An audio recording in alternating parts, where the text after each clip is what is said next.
The UK government has recently published its latest white paper on immigration policy reform. Now, with regards to the Innovator Founder visa, there's a small reference to this visa pathway, and that includes involving higher education institutions into supporting international graduate entrepreneurs into this visa system.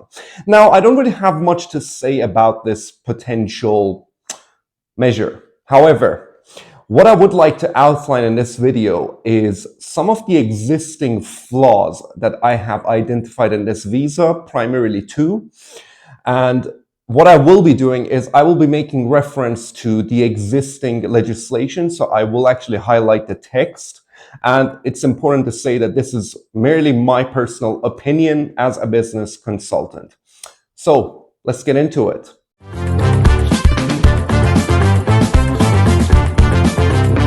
Okay, so before I start, I believe it would be helpful to give you a brief introduction into what this visa pathway is and a little bit of information about me and what I do and my background. So I'm a business consultant and I focus on commercial consulting, primarily gathered towards migrant entrepreneurs, including those who are considering the Innovator Founder visa.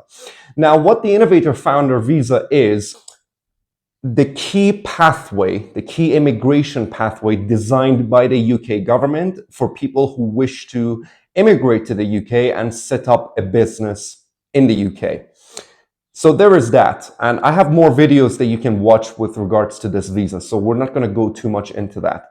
But per my observations, I have identified two key flaws with this visa. And I would say the first one is more important because it focuses on the element of innovation in this visa. And perhaps this is something that I have spotted, as I said, in my personal opinion, that seems to be slightly contradictory. And the innovation element is something that a lot of people and applicants are confused about, and they struggle to know how they can meet this requirement. Okay, so the three key elements for becoming eligible for this visa are that your idea must be innovative, viable, and scalable. And the innovation factor, as I said, it's an element that a lot of applicants struggle with. Now, what I have identified is I've gone through the policy guidance for this visa. Of course, I've gone through all the relevant legislation. And in the guidance for endorsing bodies, I have looked at the government's definition of what constitutes an innovative business.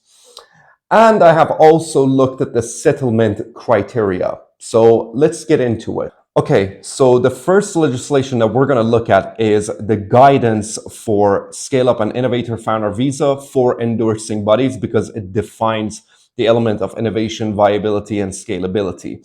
So per this guidance, it says, when assessing if an application meets the innovative requirement, we expect you to consider the following core principles. Business propositions should be able to demonstrate a clear and compelling, unique selling proposition. What is it about the product or service that differentiates it from competitors? Therefore, it has to be a unique product or service offering. The concept for innovation within the business should demonstrate a business proposition that is not easily replicable by others, / can demonstrate reasonable barriers of market entry to otherwise replicating their proposed innovation. So theoretically, this makes sense, because what it says is that founders should propose a product or service that is unlike anything else in the market. So it doesn't exist and it has high barriers to entry. Now, the first issue that's there is that it doesn't actually define what these barriers to entry are, because if it said, as I've outlined in several other videos, if the barrier to entry was, let's say, intellectual property protection, so a patent, then that would be far more straightforward as to defining what the legislation is exactly referring to. But that doesn't really exist, and it shouldn't really exist, because many products and services cannot obtain a patent, and even if they do, it still does not necessarily create a barrier to entry. So that's not problem number one. But this is nothing new. And as I said, I have outlined this problem before in previous videos. But the other issue, which I have identified, is that as we saw on this guidance, we can conclude reasonably that what they're requiring is something that is completely new to the market. So pretty much a direct competitor doesn't exist. Okay? So as I said, that theoretically makes sense. However, interestingly, when we look at the Innovator Founder visa guidance for home office staff, and this is, of course, pretty much a reflection of the existing legislation, we look at the settlement criteria because obviously most, if not all, entrepreneurs wish to settle on this visa after 3 years. So when we look at it and when we go into the settlement requirements in the form of the final endorsement letter, this one captures my attention. Clause F, confirmation the applicant's business venture has met at least two of the following requirements. You can see this guidance yourself, but I'm going to highlight this specific one, which says the number of the business's customers has at least doubled within the most recent 3 years and is currently higher than the mean number of customers for other UK businesses offering comparable main products or services. So on one hand, they require a concept that is completely new to the market, even though it doesn't word it that way. That's pretty much the reasonable conclusion that a person will make from the previous guidance that I showed. Yet, on the settlement, the mere fact that this option is there, that there are comparable main products or services in the UK market. Therefore, the concept is not totally new if that's the case.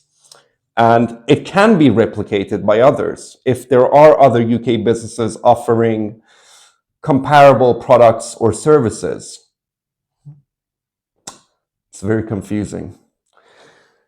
But as I said, this is a structural flaw within this visa system. It's the fact that the innovation element is not clearly defined, even though, let's say, in terms of terminology and theory, it is clear what it is. However, it lacks substance and definition. And of course, this final element that I outlined, it highlights another structural flaw. So there is that. The other flaw which I have identified in this visa pathway, and even though this may seem like a small example, and I have been told that this is a guideline only, so nevertheless, the mere fact that this is written in the policy, it's slightly worrying as to how these policies are drafted and what level of thought and comparison is put into place before designing these policies. So let's revert back to the guidance for endorsing bodies. In this section, there is this clause which says that endorsing bodies should carry on-site visits at either the 12 or 24-month checkpoint. And what it says is that where no trading premises exist, this must be logged and reported to the Home Office. You should make inquiries into how the endorsed business is expecting to progress and scale without premises. If at the 24-month point there are no premises associated with the applicant, consideration should be given to whether the business is credibly scaling and withdrawing the endorsement.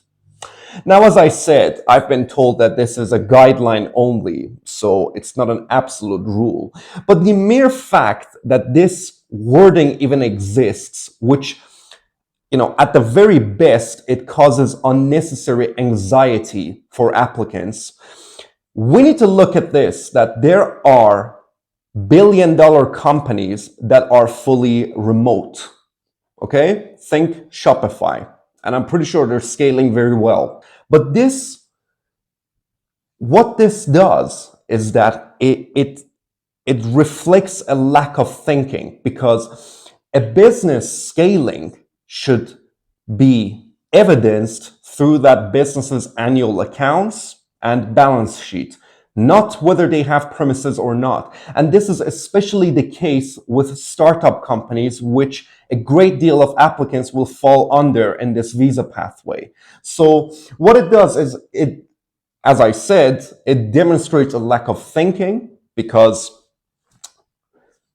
a business's profitability or scaling should not be assessed through the existence of premises. So that's one. And secondly, what it does, it creates this anxiety for applicants who may be prompted to go and rent an office simply to avoid any form of trouble. And this is in addition to all the time and investment that they have already put into the business. But as I said, this is a theoretical issue, and one where it is demonstrated that policymakers should really perhaps seek expert external opinion before drafting these policies. So there is that for today's video. Now, if you are considering this visa pathway and you require commercial consulting or immigration consulting, which will be provided by my IAA regulated immigration partner, feel free to visit my website and you can book a consultation with me, and I'm happy to refer you to my immigration partner for all matters that are related to immigration. Thanks for watching, and I'll see you later.